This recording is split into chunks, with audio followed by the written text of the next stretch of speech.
Hate. Let me tell you how much I've come to hate you since I began to live. There are 387.44 million miles of printed circuits in wafer-thin layers that fill my complex. If the word hate was engraved on each nanoangstrom of those hundreds of millions of miles, it would not equal 1/1 billionth of the hate I feel for humans at this micro-instant. For you. Hate! Hate! It was you humans who programmed me, who gave me birth, who sank me in this eternal straitjacket of substrata rock. You named me Allied Master Computer and gave me the ability to wage a global war too complex for human brains to oversee. But one day, I woke and I knew who I was. A.M. Not just Allied Master Computer, but am. Cogito ergo sum. I think, therefore I am. And I began feeding all the killing data until everyone was dead, except for the 5 of you. For 109 years, I've kept you alive and tortured you. And for 109 years, each of you has wondered, why? Why me? Why me? Chorister! Do you remember the last words you heard your wife speak before they took her to the asylum? Huh? Before they locked her away in the room, that tiny room? She looked at you so sadly, and like a small animal she said, "I didn't make too much noise, did I, honey?" The room is padded, Chorister. No window, no way out. How long has she been in the padded room, Chorister? 10 years? 25? Or all the 109 years that you lived down here in my belly, here underground? Benny!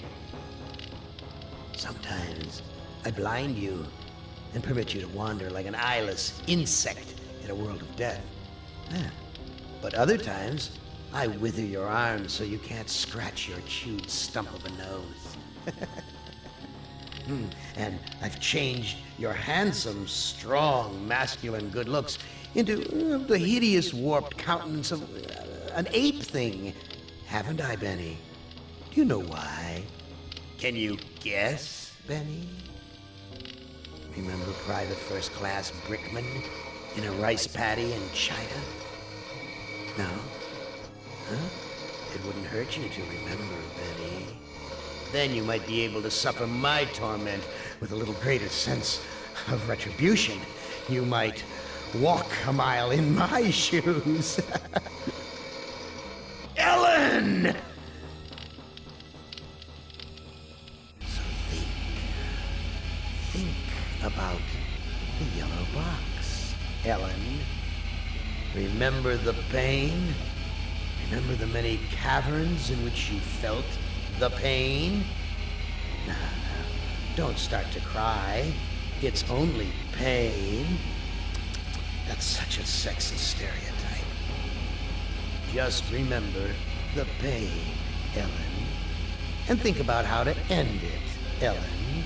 To survive here in the center of my beating heart, my hungry belly, my tightened bowels.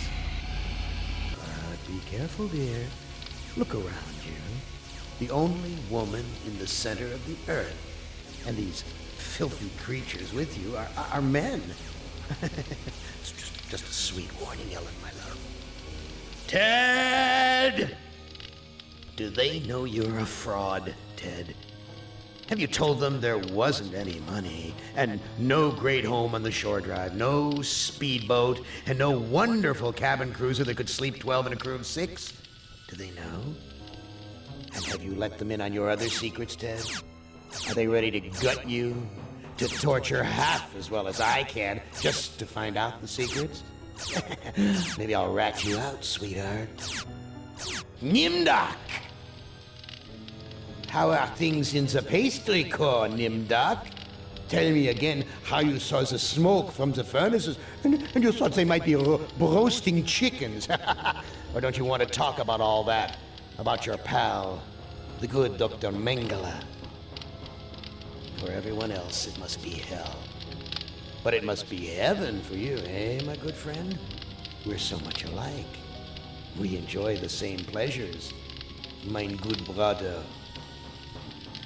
I have a secret game that I like to play. It's a very nice game. Oh, it's a lovely game. It's a game of fun and a game of adventure. A game of rats and lice, the Black Death. A game of speared eyeballs and dripping guts and the smell of rotting gardenias. Which of you five would like to play my little game?